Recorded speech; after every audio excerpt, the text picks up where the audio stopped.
What's up everyone and welcome to this video. Today what we're going to do is take a look at the new Claude 3 models just released by Anthropic. They've released 3 different variations called Haiku, Sonnet and Opus. They're pitching these as the best models right now on the market in comparison to ChatGPT and Gemini. Not only are we going to take a much closer look at that, we're also going to deep dive into the API documentation and we're going to build our own Python application that calls out to the Claude API. In the Python application we're building, we're going to give Claude some CSV contact information and we're going to ask Claude to give us back that data in the form of a JSON object. We're going to use the Claude 3 Sonnet model for this, but we're also going to be making use of one of my favorite features right now with Claude, and that is system prompts. This video is going to be jam-packed and you're going to learn a lot, so buckle up your seatbelts and let's get started.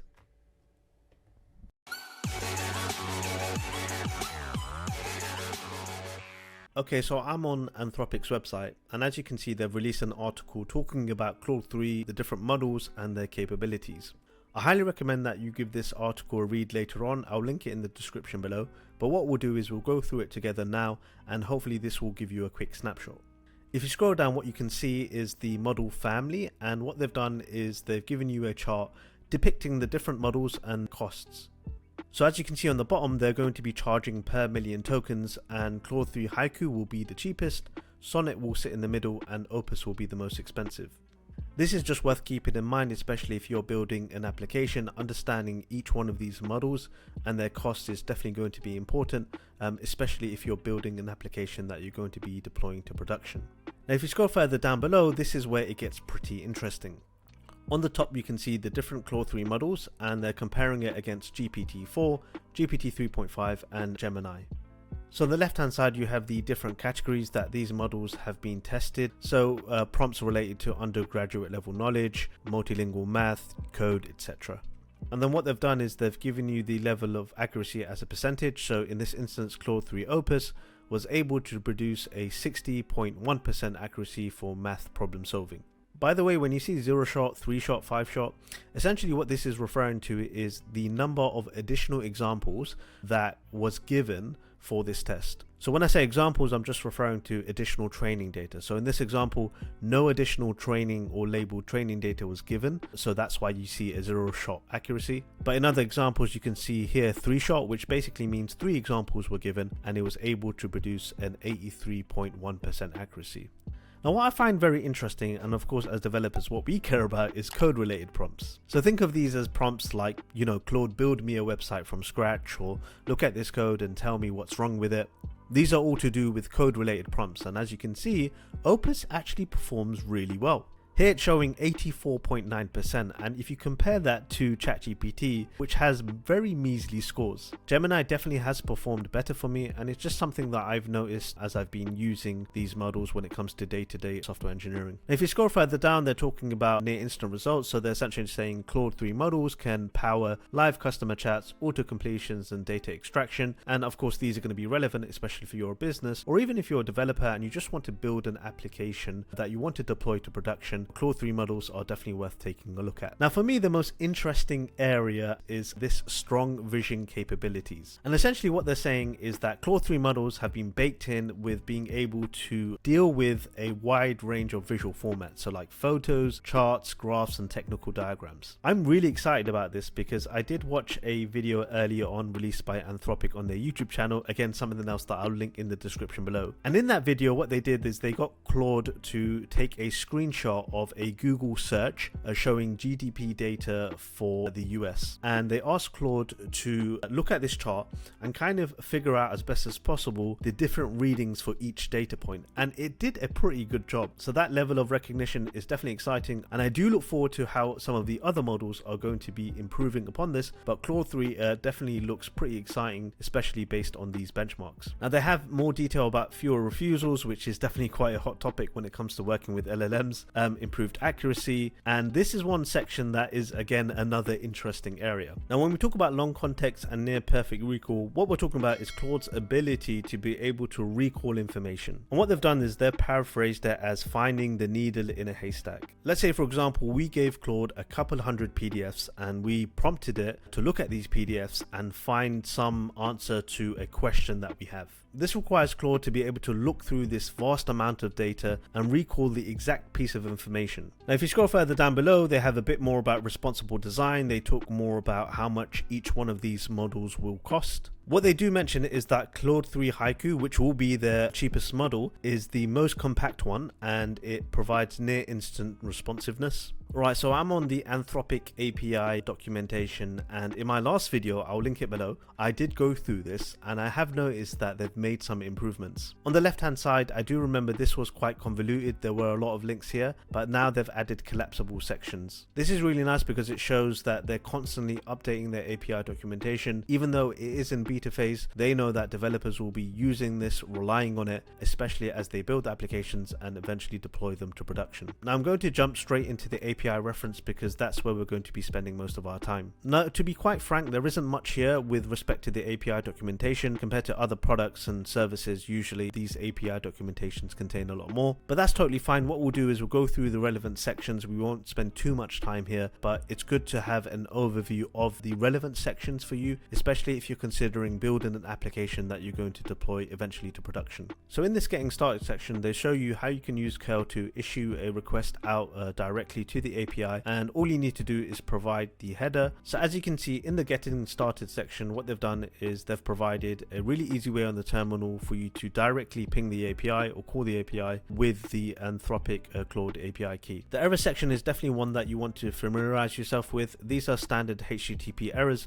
but it's worth understanding what they are because again, if you are deploying your application to production, or you will be, you'll need to handle these errors as they come in. Rate limits is a section that you will need to familiarize yourself with, how much you're going to be limited, and this depends on what plan you sign up for. It will tell you, your maximum usage for that plan. If you do deploy this to AWS Bedrock or you use AWS Bedrock, that will have its own AWS pricing, so it's worth taking a look at that. I'm not sure if they've made that available yet, but this is worth looking at right now. And then the last section we're going to look at is the messages API. Previously, if you were working with the Claude API, you'd use text completions, but they're deprecating that. That's legacy. So what you want to do going forward when you build your application is make use of the messages API. The messages API really talks about how you're going to construct your prompt message, how you're going to send that to the Claude API, and what that message needs to contain. So a few things that it needs to have is the model itself. So here we're going to be specifying one of the Claude 3 models. This is where you need to pass that in. The next parameter is the messages parameter, and this is where you're going to put your prompt. Of course, if you want to facilitate a back and forth conversation with Claude, this messages parameter will need to contain a messages array, and for every prompt and response that you get back from Claude, you're going to add it onto this array so that Claude is going to have the latest conversation history. Now, if you scroll further down, you see this system prompt is definitely one of my favorite features of this model. I covered it in my previous video when I showed you how to get started with the Claude API. I'm going to link to that below. Now, the system is a parameter that you can pass in to provide a system prompt to Claude. But very briefly, what it does is it allows you to provide some context before you actually send over your prompt. So maybe you can provide some rules or instructions that you want Claude to follow when it answers or gives you an answer to one of your prompts. This is a powerful but also one of my favorite features because it means I can save these system prompts and reuse them again and again. And then max tokens is a required parameter. This is how many tokens that you want Claude to generate before it stops. It's saying that some of the models might have their own maximums, but you should specify this. And of course, this kind of depends on what prompt you're sending and the length of the response that you might expect back. And then there's just one more parameter that I think it's worth knowing, and that's the temperature. And then the temperature refers to kind of the randomness that you expect back in the response that Claude gives you. So if, for example, you give a prompt and you want an analytical, concrete, multiple choice, clear answer, in that case, what you want to do is set the temperature closer to 0. Or if you're giving Claude a more creative task, then in that case, what you want to do is set that temperature closer to 1. Now, of course, something like this, you want to play around with to find the right temperature depending on the prompts that you're planning to send Claude. So I highly recommend experimenting with this to find the optimal value.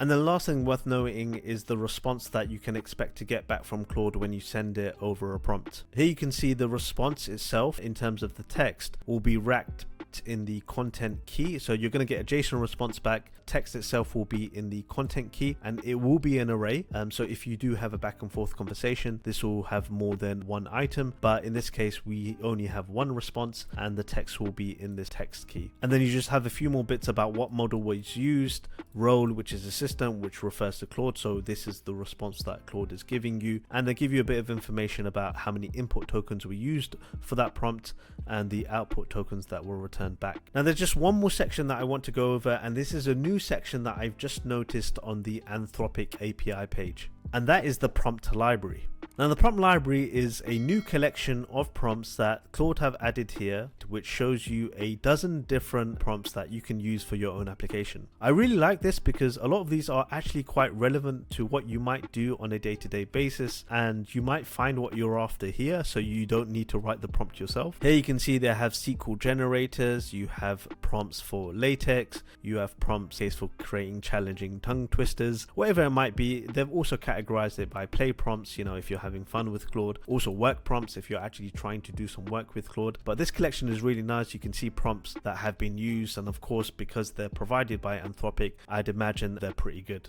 So I highly recommend, of course, in your own time and depending on the application you're building, to take a look here to see if there's a prompt that might fit your requirements. Alright, and that's everything from the API documentation. It's now time for us to build our application and write some code. Alright, my favorite part of the video is time to start coding. So what we're going to do is create a Python application that takes a CSV of contact data, and what we want Claude to do is take that CSV, read it, and give us that contact data back as a JSON object. This is actually quite a useful day-to-day task. If you've done any kind of data manipulation or worked with web scraping, sometimes you just have CSVs and you just want to turn them into JSON objects that you can work with in your own Python applications. Now I've done this before many times, so it's really nice that I now have a prompt and an application that I can quickly run that will do this for me. So this is something handy, and of course it might be handy for you too. So the first thing I've done is I've created a directory. I've called it Claude 3 CSV to JSON, and this is going to be our project directory. The next thing I'm going to do is create two more files. So the first file I'm going to create is a requirements.txt file. Given that this is a Python project and we're going to need to install the Anthropic library, we're going to put that dependency and the version in the requirements.txt file that we're creating here. The second file that we're going to create is the main.py file, and of course that's going to be our core application code. Once I tap enter, those are created. And one more thing I want to show you is another file that I've created in this directory, and that is the CSV file. Now this CSV file is called sample.csv. So if I type in less sample.csv, as you can see on the bottom here, this is what we have in terms of the CSV data. So as you can see, it's just got 3 rows of data. We have the name, the contact number, and the email, and then of course we've got 3 different entries. These of course aren't real emails or names or contact numbers. I just picked them up and it's just giving you an example. Of course your CSV file might be much larger, but again we want each one of these to be a JSON object, so our resulting JSON will be one collection of JSON objects where each one will correspond to this contact here.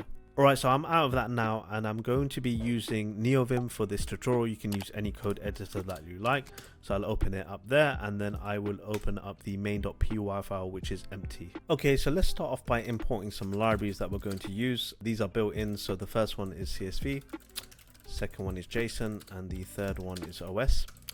And then what we'll do is we'll import the Anthropic library. This is the client, or it's going to provide us the client that we're going to use to call out to the Claude API. So type from Anthropic, import Anthropic. We haven't installed this yet, so don't worry about it. We will install it later on. Now to set up our client, we're going to need to provide it an API key. And one thing that I highly recommend is that your API key, you pull it from the environment or you use some kind of credentials manager. Never hardcode API keys or secrets. It still surprises me how many developers do that, so definitely don't do that, especially if you're deploying this application to production. So to set up our client, all we need to do is type in client, we'll set it equal to Anthropic, and then we set the API key equal to os.environment.get, and what we're going to do is call the name of the variable that's going to store our API key. We'll call it Anthropic API key. I'll show you how to create this later on, so don't worry about it for now. So now we've got that in place, it's time to start writing the code that's going to read the CSV file, get that data, prepare it in a prompt, and submit that to Claude. Okay, and to do that, what we'll do is we'll create our main method. and then here we're going to read our CSV file, and our CSV file is called sample.csv, and it's in our current directory. Let me put this in read mode.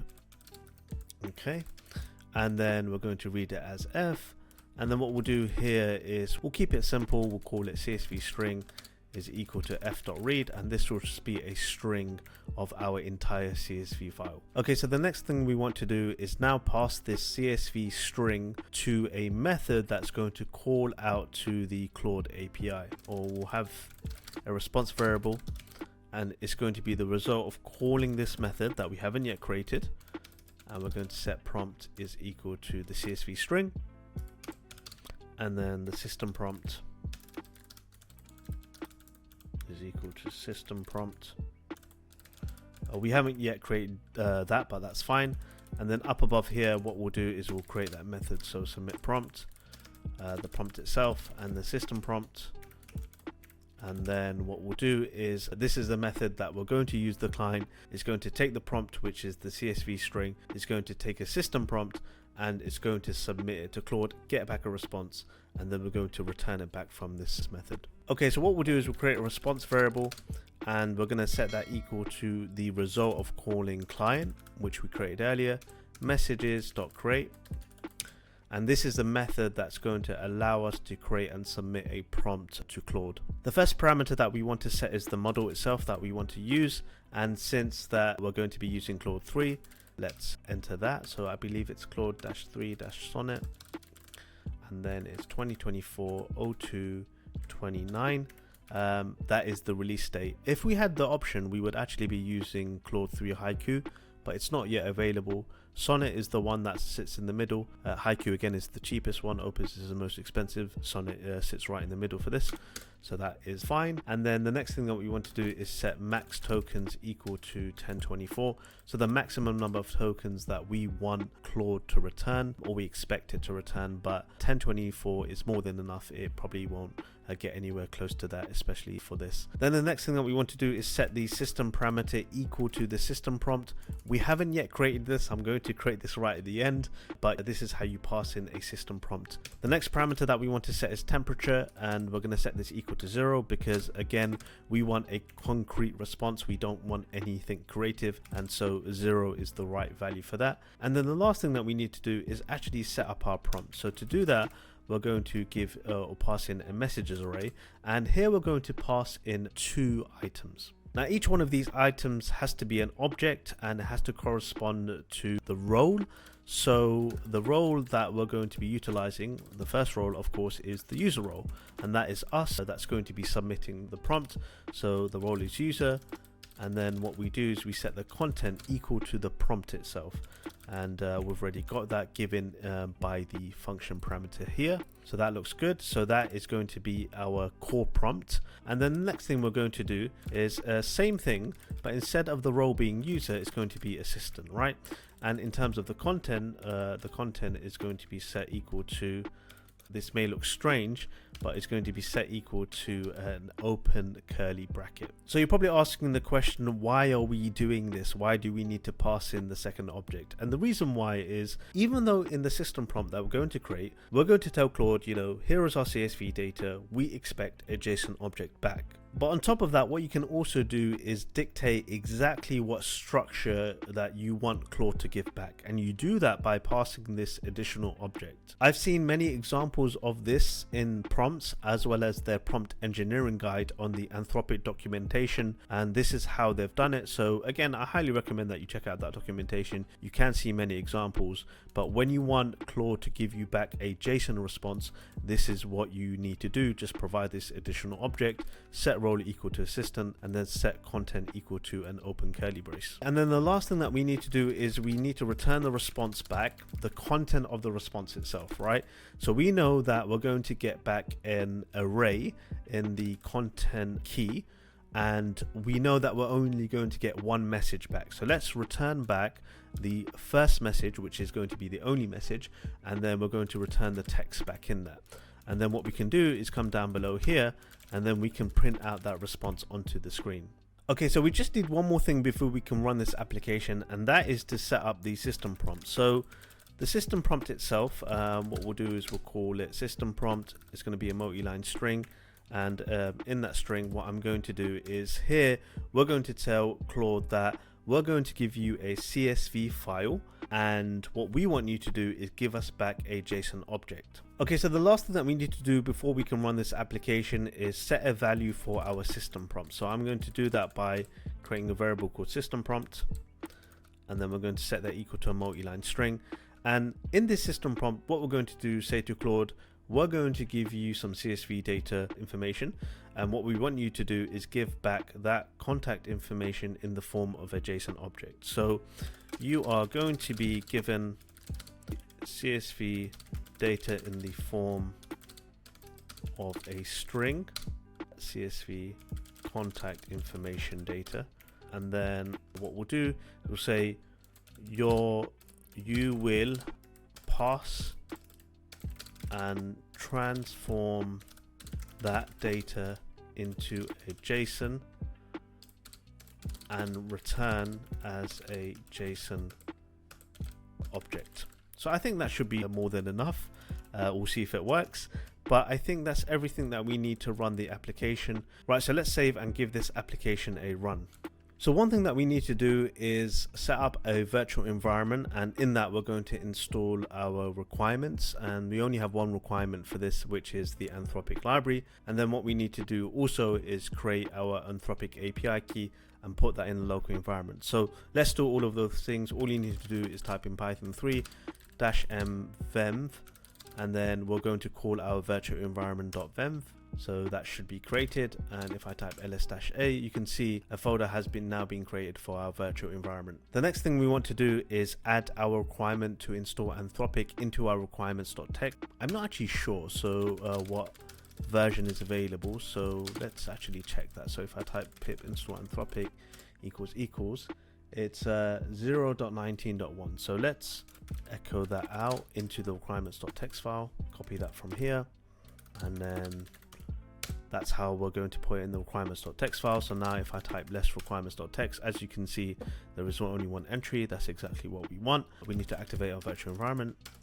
So we'll do source.venv bin activate. Our virtual environment is now activated. So let's install our Anthropic in the virtual environment. So type pip install -r requirements.txt, and that will now install Anthropic version 0.19.1 in our virtual environment. And then what we need to do now is source the API key and put it into our environment. If you remember, actually I'll just bring it up. In our main.py file, when we set up the client, what we did is we set the API key equal to the value of an environment variable, right?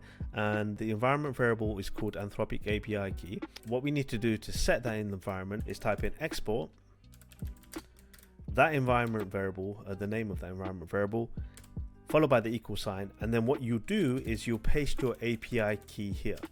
And then when you tap enter, what this will do is it will set the environment variable Anthropic API key equal to the API key that you paste here. Now I've already done this, of course. I can't show you this because that means I would show you my API key, and I'm not going to do that, but that's all you need to do. If you tap enter, it will set that Anthropic API key, and then you're good to go, and then we'll be able to run the application. All right, so let's run our application. To do that, type in Python 3 main.py, and just before I tap enter, let's remind ourselves what this is going to do. So again, what we're doing is we have a CSV file that contains some contact information, name, phone number, and email. And what we want Claude to do is take this CSV and give us that back in a JSON object that makes sense. So I'm going to tap enter, and it's taking a few seconds, and it worked. Claude gave us back an object. That's fantastic. Here we can see it has the contacts key, and it's set that equal to a list of contacts. Okay, that's really good, right? Because we never asked Claude to give us contacts as a key like that,